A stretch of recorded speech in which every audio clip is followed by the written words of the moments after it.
Hello everyone, this is David. I am the graphic designer at Print and Copy Factory, and I'm here to talk about bleeds.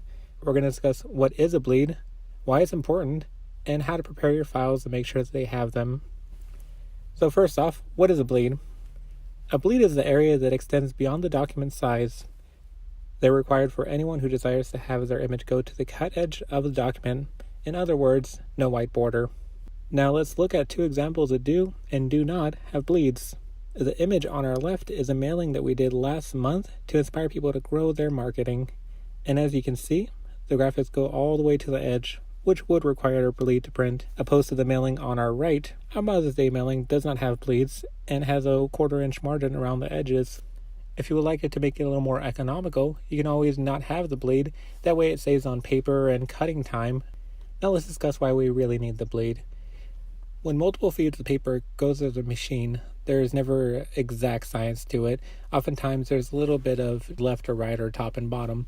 So even though it would appear they're exactly aligned, they're often not always.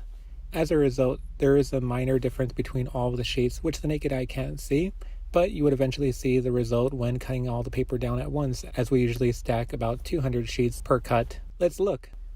Here is one without bleed. And here is one with. See the difference? Now let me show you how to save bleeds. If you're using InDesign or Illustrator, it's pretty self-explanatory.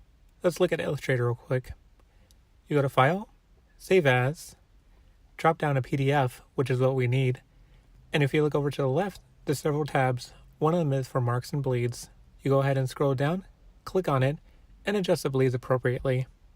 Similarly, you would do the same thing in InDesign, except you go to File, Export, and then choose High Resolution PDF, and then adjust the marks and bleeds. And there you go. Well, thank you so much, guys. Hope you have a great day, and thanks for watching.